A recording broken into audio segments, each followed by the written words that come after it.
Hi, it's Don the Auction Professor here. I thought I'd talk about something else that we do sell quite often on eBay, Amazon, Etsy. I've been into movie making stuff, fake props and costumes for a long time.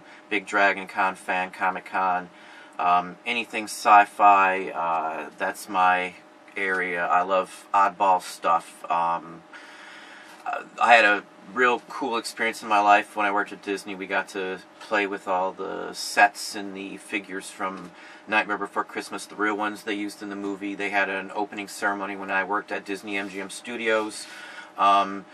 We literally got behind the scenes and I got to pick all this stuff up and play with it, and from that point on I love doing that stuff. I do actual garage resin kits where I'll sculpt something myself out of clay. This is Chavant. Around here, Detroit, Motor City, this is what they use to make like the actual mock-ups for the cars. I find this even at garage sales. This one came from Savers before it closed. You can find them at Goodwill. You can buy them online. They're expensive online, but around here, luckily, I get them. The clay it never dries out. I mean, this is what they use. It's perfect for casting and molding. But you saw the opening picture. That's one of the clowns I did for Killer Clowns from Outer Space. I actually sculpted it with the clay, and then I did a mold of it. This is actually the mold for this one here. And then you can see it there. See if I can get some close-ups of it. Here's a close-up of the resin. I try to do them very detailed. I'm working from literally photos from the actual movie. So, and again, I couldn't find any for the back of him. So who knows if that's right? But you don't want him to be right. You're not sitting here trying to plagiarize or copyright or break their copyright. This is a one of a kind when it comes out. It's all hand painted.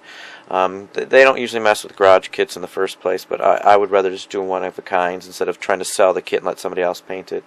I've had nothing but awesome feedback from the kits I made, or the finished units. Again, here's the pieces. I do multiple ears. Sometimes you get little bubbles, but those just are filled.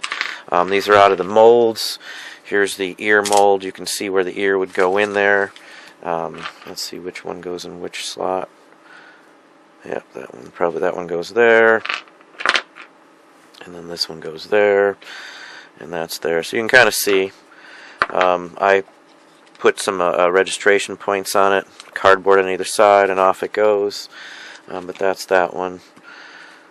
You can see how it works. Again, I casted it all ourselves here at the house. It's not that hard once you've figured out how to do it. This is the actual one where you can see where we cast the actual figure itself.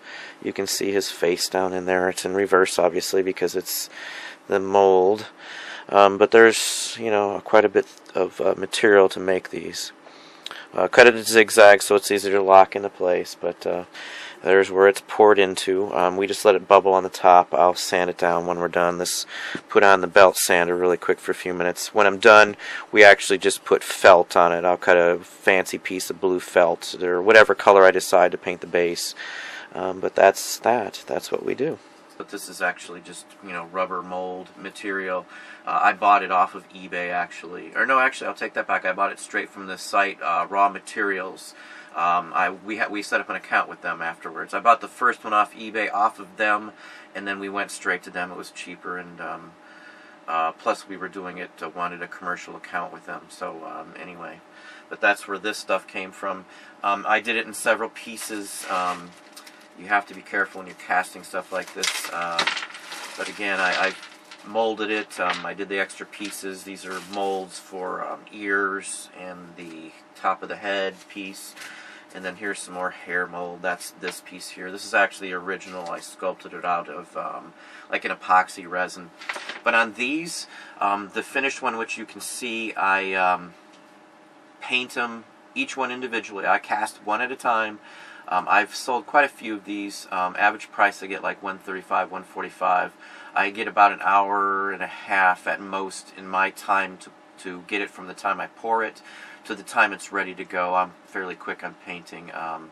I've literally just put some primer on this one. You can kind of still see the resin color left and showing through. This just has like a first coat down. I'll do a few minutes here, a few minutes there. I'll paint it usually first, and then I put the hair on. The hair is actually feathers. It's like an ostrich feather colored. I get it at like Michael's has it. I can't remember the name of the other place I get it at, but you can get them online too. I bought a boa and then I just cut off the hair or the feathers. It gives a more realistic look. The base part that you see is actually a muslin, and I'm going to show you in another video what I've done with some of the muslin too. I make figures and such forth, kind of inspired a little bit by Nightmare Before Christmas, but I've always liked the outsider art.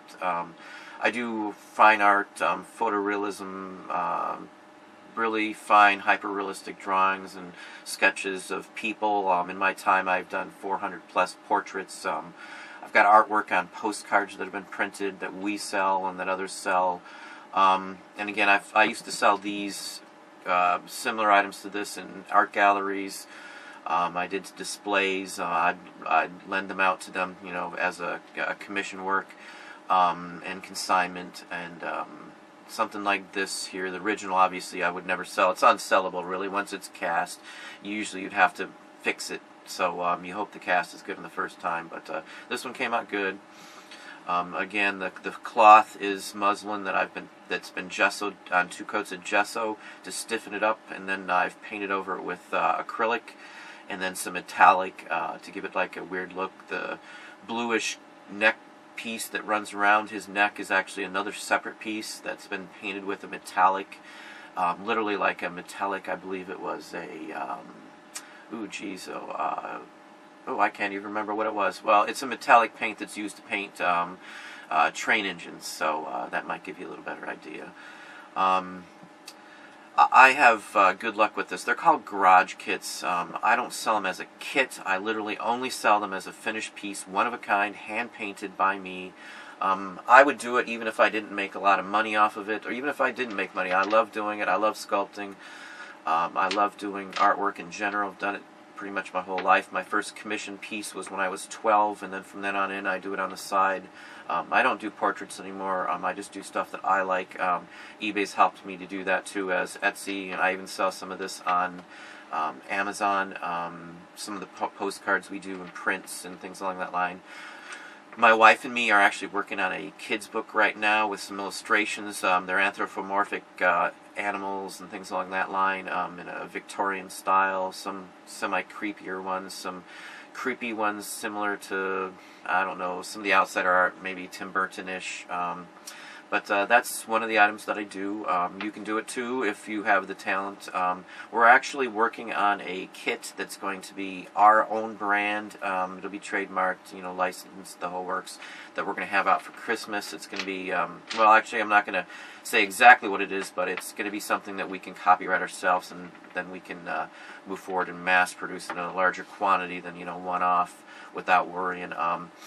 This is in the fan category, I guess you'd say. Killer Clowns from Outer Space is, it's an oddball one. It's not everybody's taste. I always wished they did a second one, but the talks went on and on and on. So anyway, that is it. I'll have another video up today, probably showing you some of the other items me and the wife actually have produced and made and sold in galleries, online as well.